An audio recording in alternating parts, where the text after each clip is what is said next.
아니냐. 여기에서 예수님이 우리에게 좋은 것을 가르칩니다. 특별히 28절을 우리가 좀 더 봅니다. 또 너에게 의복을 위하여 염려하냐. 너의 백합화가 어떻게 자라는지를 생각하여 보라. 수고도 아니하고 길쌈도 아니하느니라 라고 말했습니다. 지금 예수님이 무슨 말을 하십니까? 우리의 의식주가 예수 그리스도이고 하나님께서 직접 우리의 의식주가 되시겠다는 것을 이 산상수훈에서 말하고 있는 것입니다. 그래서 예수님의 상상수훈의 요지가 바로 예수 그리스도께서 우리의 의식주가 되어주시니 아무것도 염려하지 말라. 그래서 예수님은 우리에게 오병이어의 기적을 행하시면서 우리에게 5,000명을 먹이시는 것을 직접 눈으로 보시고, 칠병이어의 기적을 행하시면서 우리에게 또 먹는 것 걱정하지 마라. 하나님이, 예수님이 직접 우리의 의식주가 되어 주시겠다는 것을 말하고 있습니다. 이스라엘 백성이 왜 위대한 민족이 되었습니까? 하나님 앞에서 매를 맞고 전 세계에 이 디아스포라 나그네처럼 돌아다녔지만 그들이 위대한 백성이 된 것은 하나님이 그들의 의식주가 된다는 그 믿음 하나로 살아갔다는 것입니다. 그들은 아브라함이 갈대아 우르에서 가족과 형제 다 집을 버리고 하나님이 가라 하는 곳에 갔습니다. 그렇지만 아브라함은 하나님께서 직접 그들의 의식주가 되어주셨다는 것을 이 아브라함을 통해서 이스라엘 백성들은 잘 보고 압니다. 그래서 그들에게는 성경을 읽을 때마다 광야 40년의 그 기록을 통해서 그들은 만나를 먹을 때 하나님께서 만나를 주셨고 먹을 것을 해결해 주셨다. 의복은 떨어지지 아니하고 그들은 초막에 살아도 하나님의 품속에 있는 것처럼 밤에는 불기둥, 낮에는 구름기둥 속에 살았다는 것은 하나님께서 모든 것을 증거해 주셔서 이것이 바로 초막절의 귀한 뜻이라는 것을 말하고 있습니다. 그러면 오늘 우리 하나님의 귀한 이 초막절의 가장 중요한 뜻이 무엇이냐? 빌립보서 4장 12절 13절에 있습니다. 나는 비천에 처할 줄도 알고 풍부에 처할 줄도 알고 모든 일 곧 배부름과 배고픔과 풍부와 궁핍에도 처할 줄 아는 일체의 비결을 배웠노라. 이게 무슨 말입니까? 하나님께서 직접 우리의 의식주가 되지 아니했다면 바울이 이와 같은 이 비결을 배울 수 있었겠습니까? 그 비결이라는 것은 바로 초막절의 비결입니다. 그래서 13절에 내게 능력 주시는 자 안에 내가 모든 것을 할 수 있느니라 라는 이 초막절의 위대한 신비를 이 바울은 우리에게 가르치고 있습니다. 이와 같이 그가 이와 같은 신비한 비결을 받은 것은 성령님께서 모든 것을 의식주가 되어주는 그런 비결을 배움으로써 이스라엘 백성들은 유월절과 오순절과 초막절을 꼭 지키라고 하는 일을 우리에게 가르치는 것입니다. 오늘 이제 초막절에 복을 받아 능력 주시는 자 안에서 모든 것을 할 수 있는 여러분이 되시기를 주의 이름으로 축원합니다. 두 번째로 초막절은 부활의 몸을 예시하는 잔치다라는 것입니다. 부활의 몸을 예시하는 잔치다.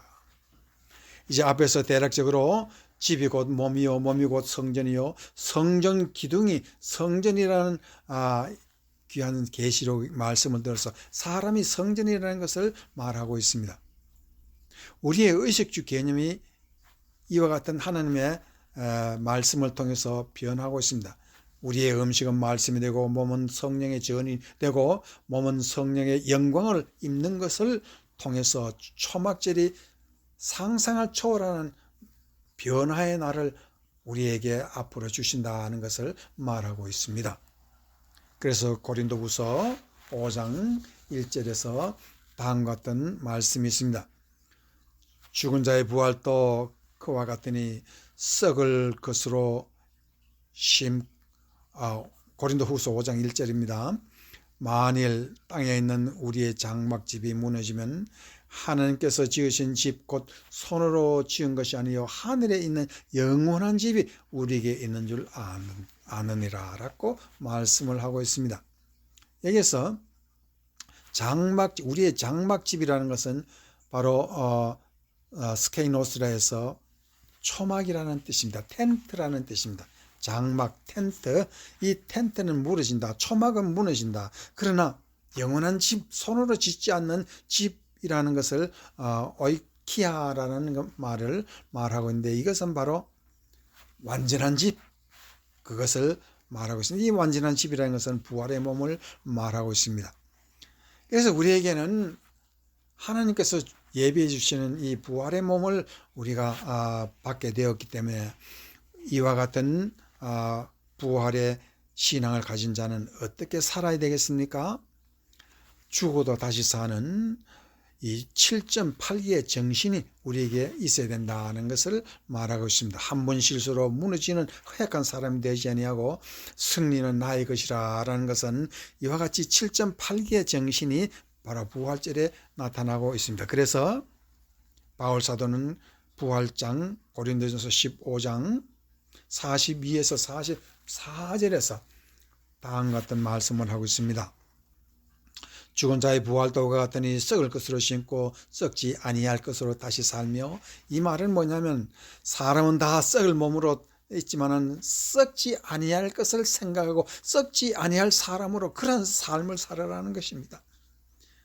43절에 보면 욕된 것으로 심고 영광스러운 것으로 다시 살며라고 했습니다. 그 말은 영광스럽게 살아라는 것입니다. 또 욕된 것이라는 뜻은 뭐냐면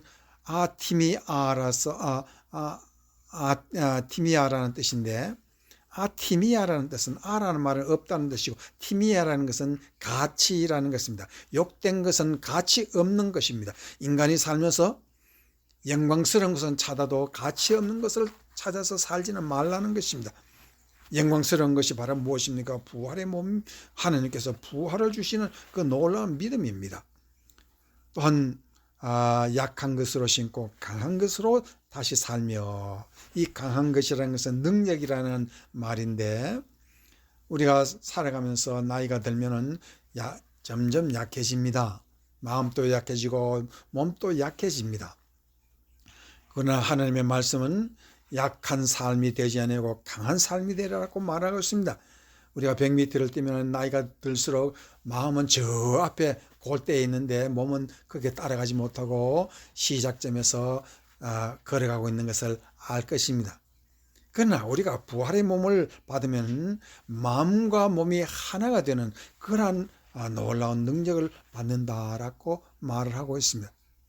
그래서 육으로 신고 신령한 몸으로 다시 사니 육의 몸이 있은즉 또 영의 몸이 있느니라. 영의 몸이라는 것은 이 물질과 시간의 모든 것을 초월하는 그와 같은 몸이 우리에게도 온다. 그래서 영의 몸으로 산다는 것은 우리가 영적인 삶을 살 줄 알아라 하는 것입니다. 여기서 바울은 4가지를 우리에게 꼭 가르치고 있습니다. 썩지 않은 것을 생각하고 썩지 아니하는 삶을 살고 영광스러운 삶을 살고 강한 삶을 살고 영적인 삶을 살아라고 말하고 있습니다. 이와 같이 우리 하나님께서는 우리가 이 부활의 몸은 순간적으로 온다라고 말을 합니다.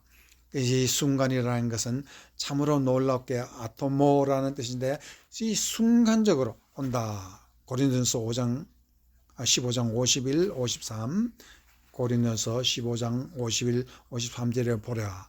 내가 너에게 비밀을 말하니 우리가 다 잠잘 것이 아니요 마지막 나팔의 순식간에 혼련히 다 변화되리니, 이 순식간이라는 뜻이 아토모라고 해서 여러분이 아시는 영어의 어톰, 원자라는 뜻입니다.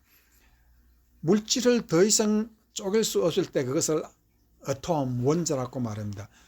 그래서 아라는 뜻은 안 된다는 뜻이고 톰이라는 건 자르다는 뜻인데, 더 자를 수 없는 물질을 가지고 원자, 아톰이라고 그러고, 또 시간을 아무리 잘라서 가장 적은 시간이 바로 아토모라고 해서 혼련이라는 뜻입니다.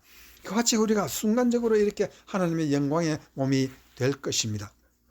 그러므로 말미암아 우리는 또한 이와 같은 몸을 받는 사람으로서 어떻게 살아야 되겠습니까? 요한복음 16장 32절 33절에 다음 같은 말씀이 있습니다.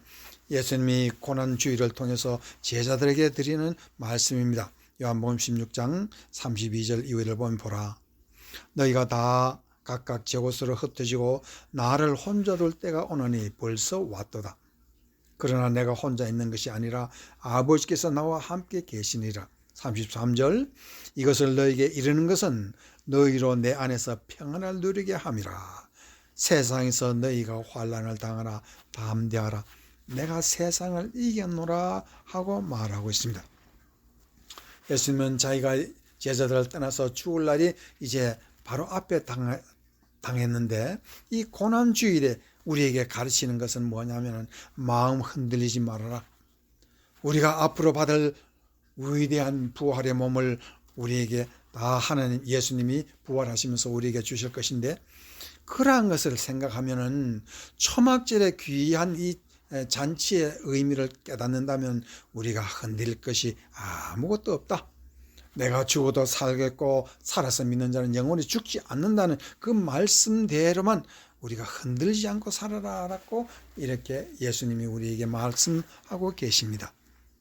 그래서 말씀 한마디만 더 하겠습니다. 베드로전서 5장 6, 7절 말씀에 보면 그러므로 하나님의 능하신 손 안에서 겸손하라. 때가 되면 너희를 높이시리라. 너희 염려를 다 주께 맡기라. 이는 그가 너희를 돌보심이라고 우리를 위로하고 있습니다. 이 초막절의 가장 중요한 것은 이와 같이 하나님 우리를 돌보시고 우리를 때가 되면 높이리라. 높이는 건 얼마나 높입니까? 부활의 몸까지 높여주신다고 말을 하고 있습니다. 이와 같이 하나님께서는 유월절과 오순절과 초막절을 통해서 성령이 우리와 영원히 함께 계시고 우리가 하나님 안에 살고 하나님은 성령으로 내 속에 살고 이와 같이 우리를 영광의 길로 인도하시는 것을 믿으면 여러분이 기뻐하고 즐거워하는 삶을 살게 될 것입니다. 이와 같은 초막절의 축복을 받는 여러분이 되시기를 주의 이름으로 축원합니다. 아멘.